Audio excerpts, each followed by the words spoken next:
네, 안녕하세요. 저는 서울대학교 도시계획학과 김경민이라고 합니다. 그리고 저희 ESG 사회혁신센터에서 지금 이제 사회적으로 피해본 분들에 대한 도움을 주는 그 프로젝트 베이스트 러닝도 하고, 그다음에 실질적 프로젝트를 진행을 해서 작년엔 사실 전세 사기 피해자분들 도와주는 일을 했어요. 그런 포럼도 같이 했었고, 그리고 이번에 고팍스 이제 이건 디지털 자산이니까 디지털 자산 쪽 이제 피해자분들도 저희가 사태에 대해서 좀 알게 됐고, 약간 좀 피상적으로 아는 상태여서 그 피해자분들이 정말 어느 상황인지 좀 듣고 싶어서, 그래서 이제 국특회에서 포럼을 진행하게 됐습니다. 공동으로. 네.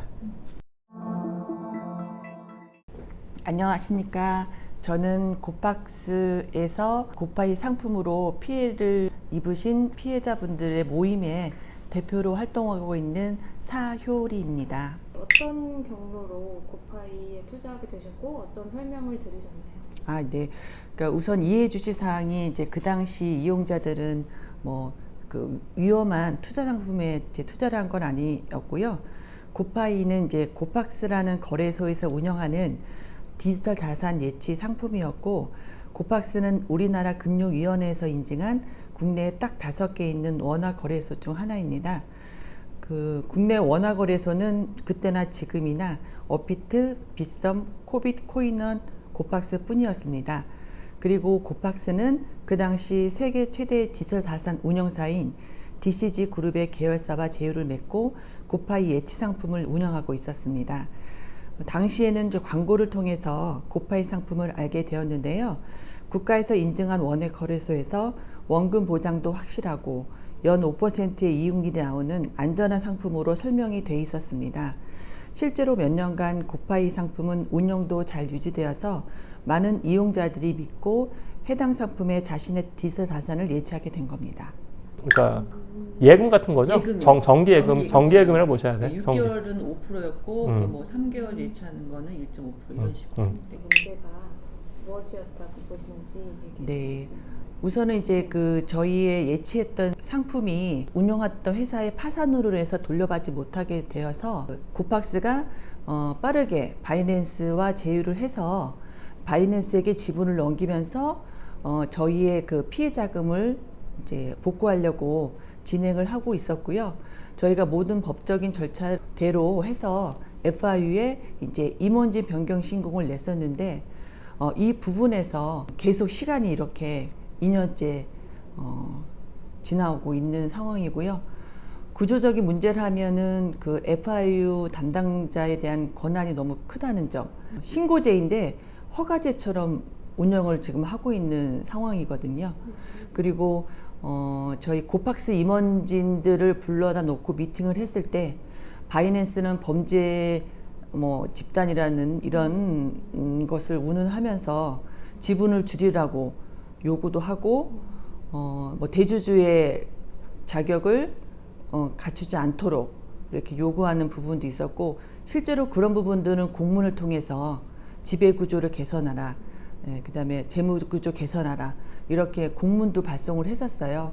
그 기관이라든지 금융이라든지 이런 곳에서는 어떠한 심사라든지 감시라든지 이런 것들이 없기 때문에 계속 이렇게 그쪽에서는 방관을 하고 이 고파이 문제가 계속 이렇게 오랫동안 질질 끌어오게 된 걸로 보입니다. 어떤 입장이신가요? 네, 그러니까 저희는 절대로 정부의 금전적인 지원이나 특별법 제정 같은 어떠한 특혜를 바라고 있지 않습니다. 그저 법에 나와 있는 대로 처리해 달라는 것입니다. 현재 FIU는 심사 권한과 심사 범위, 그리고 심사 기한까지 특근법에 나와 있는 절차를 모조리 어기면서 그 2년째 묵묵부답으로 일관하고 있습니다. FIU는 심사 및 서류 보완을 이유로 이게 3개월이면 끝날 절차를 2년 동안 이제 끌어오고 있는데요. 그 기간에 고팍스는 몇 번이고 파산할 위기를 지나와야 했습니다. 왜냐하면 이제 비트코인의 가격의 상승으로 회사 부채도 증가하게 되었고, 그로 인하여 이제 은행 리스크 관리 차원에서 원화 거래소 유지가 좀 어려운 상황이 이어져 왔던 거죠. 그리고 또 원화 거래소의 핵심 사항인 은행과의 원화 계좌 재계약도 겹겹이 고비였습니다. 이쯤 되면 답을 정해놓은 FIU가 자신은 이제 책임을 면피하면서 계속 이제 심사는 지연시키고 간접적으로는 고팍스의 파산을 유도하지 않았나 싶은 생각이 들고요. 그렇게 되면은 뭐 저희 3천 명의 피해자도 발생하고 2천억 원의 피해 금액을 발생하지만 뭐 표면적으로는 FIU는 아무런 책임을 지지 않아도 되니까요. 저희는 그렇게 보고 있습니다.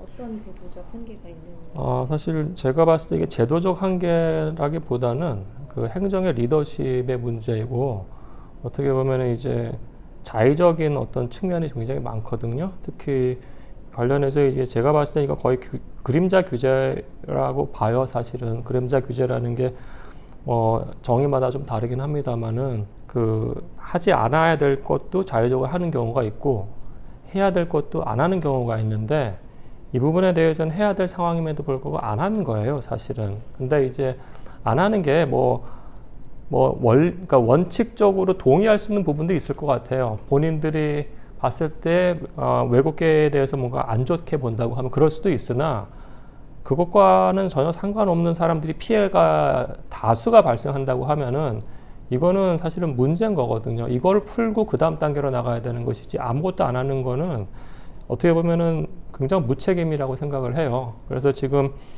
이제 상황이 좀 바뀌는 듯한 것이 보여서 이 부분에 대해서는 이 다양한 각도로 좀 봐야 될 것 같아요. 우선은 뭐 책임자를 문책하는 부분이 아니고 지금 단계에서는 우선은 피해자 구제를 먼저 하고 그 다음에 정책적 문제가 어떤 게 있는지는 나중에 좀 따졌으면 좋겠어요.